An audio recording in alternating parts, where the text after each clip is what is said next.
Okay, today is June 24th, 2023. We're at Columbia Heights Festival. This is Dan Kerr.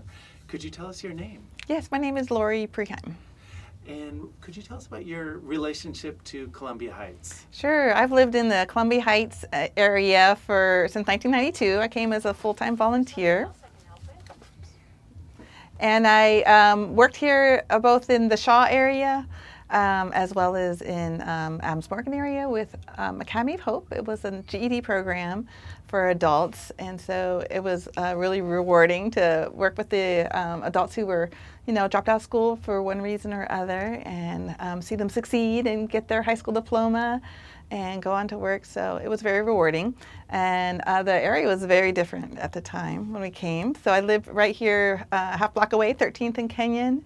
And so that was before Target, before the Metro. There were gardens in the area. It was kind of, 16th Street was kind of the divide. So east of 16th Street was mostly African American, and west of 16th Street was mostly Hispanic. And so it was a very, very different world than it is today with all the gentrification and everything. So, wow. Yeah. And so what brought you to this particular neighborhood when you moved? Yeah, I was living in a volunteer house. So 13th and Kenyon right there had a Mennonite voluntary service house. So everybody in the house were volunteering at different organizations in the area. And so we came together, signed up for a year. I ended up staying 3 years as a volunteer because I loved it so much.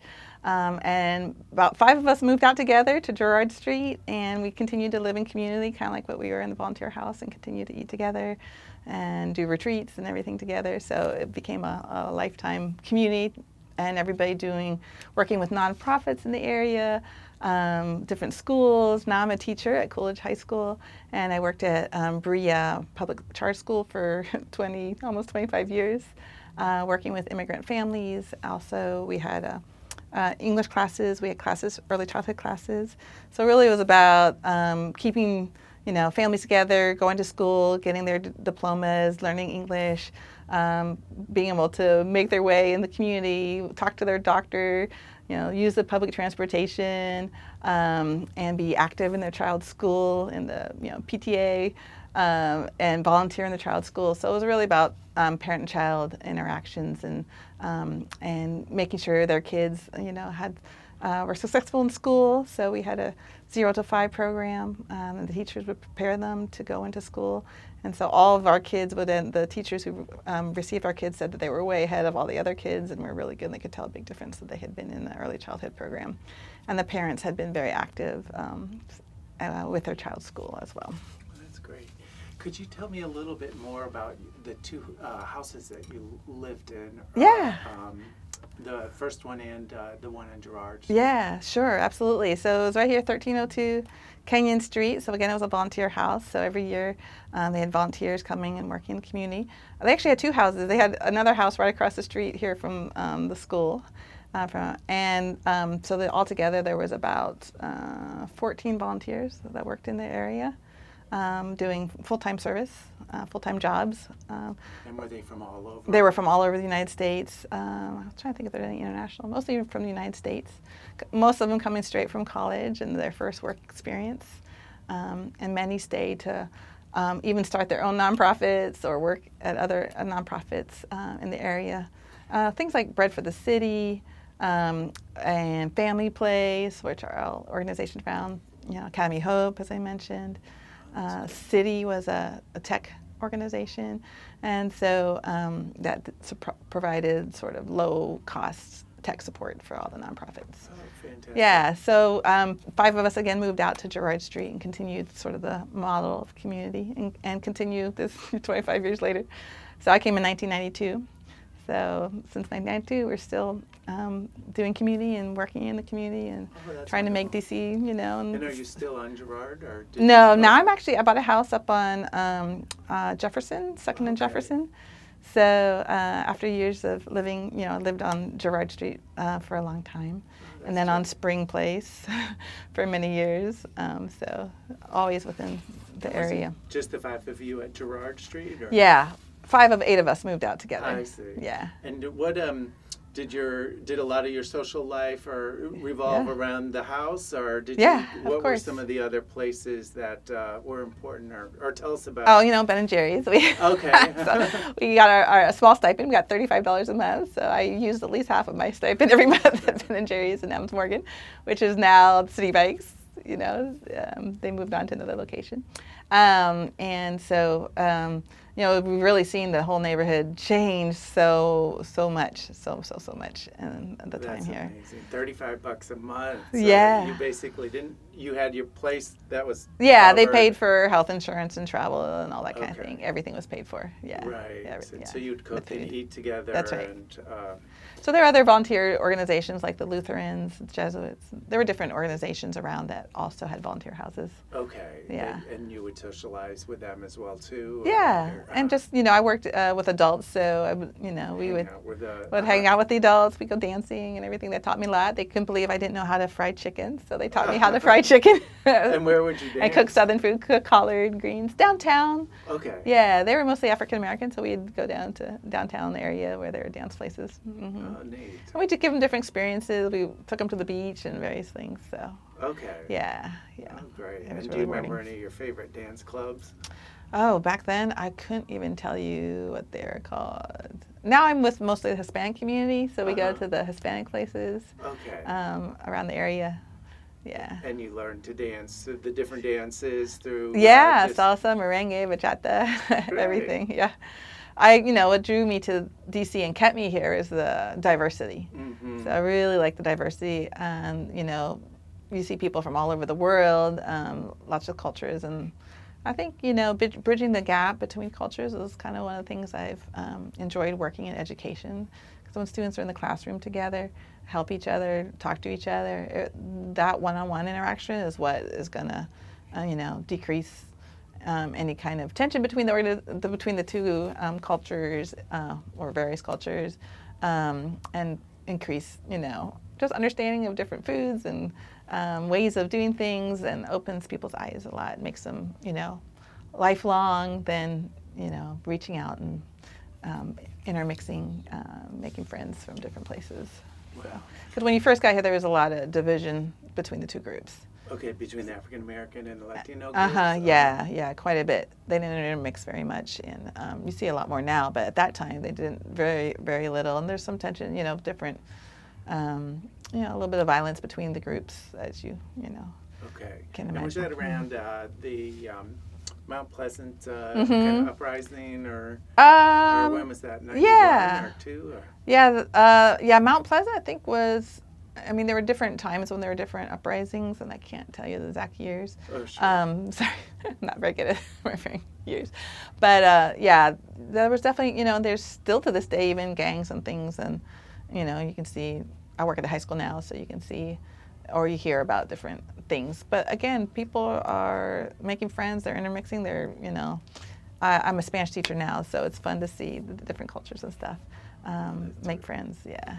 Could you tell us some more about, you talked about the role of gentrification in the neighborhood. Could you talk about your thoughts on that? Yeah, so, back in 92, every block had, 10 houses that were boarded up, windows boarded up, houses boarded up, houses falling apart. And so there was a time at which the government was doing basically a lottery, and you could get an entire house for like $250. You had to sign, an agreement to renovate it, live there at least 5 years, and then the house was yours. So I had some friends that actually did that. That's how we ended up on Spring Place. Was they got a house that, a lot of those board-up houses, the particular house that they got had drug paraphernalia in the basement and things like that. Gentrification is both good and some difficulties with it. You see, lots of now nice parks, and things are looking, lots of stores. At that time, you didn't have any place that you could shop. There were only like corner stores that you could get. They of course always sold alcohol, which contributed to kind of a problem for anybody who had trouble with that. But they also sold groceries and things, and now we have Target and various other things. So it's really, really changed a lot. So and the violence has gone down quite a bit. Back then, like a year or two or so, there were drive-by shootings. that were happening that I think hit the national news. Also in the Maryland, Virginia area, there were just a man and a teenager were randomly shooting people at like gas stations and things. Oh. So yeah. So at that time you couldn't carry a wallet, a purse, or anything. You would likely to get mugged. So if you did, you had to carry it hidden, or you had to maybe wear a backpack with it. So I never ever would carry a purse. So now you can walk around with your cell phone and purses and everything, and it's a lot less likely that anything will happen. But back then, you had to be really, really careful. So some things like that are better. I work with nonprofits, and I work with low income, and I work with immigrants. So they're all getting pushed out.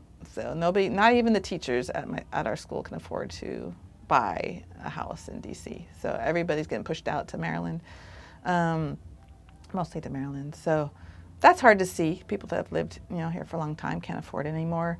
Landlords will say, hey, we're going to renovate the building, and then basically pay people to leave, and then they can't afford to even go back into the previous building because it's too expensive for them.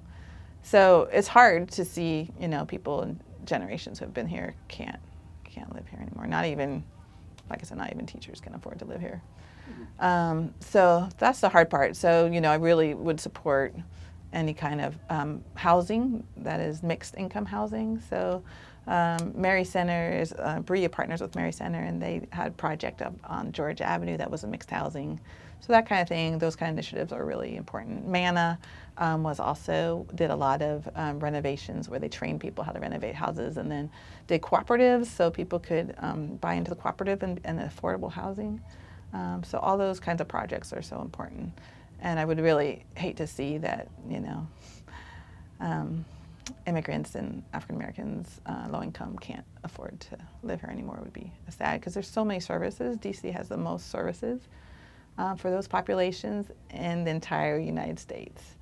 And so if you move to Maryland, all of a sudden you don't have access to quite a few of them. So families can really feel it, who really need all the services, can make their lives a lot better.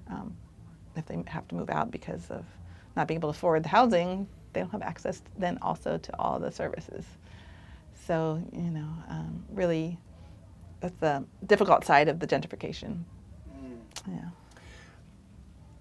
Could you tell us a little bit about your hopes for the future of the Yeah. neighborhood? Yeah, absolutely. I would say that to continue seeing the diversity and continue to see affordable housing for people and jobs for people where they don't have to travel an hour and a half to get there, and schools where they can get a good education. So that's my hope. There's, like I said, lots of nonprofits around doing good work, and that those can continue helping and serving the people that really need help, and that can really make a huge difference in their lives. So, the gentrification's happening. Things are looking nice. Things are improving. Lots of businesses and things like that, which is really nice. But I don't want to lose, the kind of diversity that we've had all these years. Any last thoughts you'd like to share about Columbia Heights? Yeah. Let's see. Oh, one of my favorite memories was I remember just getting here and going into a mom and pop little shop that was a little restaurant. Basically it's the size of, the first floor of a row house kind of thing. And so, new to the city, so walk in, so okay, looking at the menu and order something from the menu, and the cook's like, nope, we don't have that. Okay, I'm like, all right, looking at it, order another thing, nope, we don't have that. Like, went through 3 things, and all of a sudden somebody local came in, and he's like, what'd you make today? And she told him the 3 dishes that she had made that day, and he ordered one of those 3 dishes, and we're like, oh, okay. So, that was one of my favorite memories, is just learning the ropes and, the culture and how things work. It's like, all right, got it. Don't need a menu. Just ask what she made that day. That's a great story. Yeah. All right. Well, thank you so much for your time. I appreciate it. Thank you.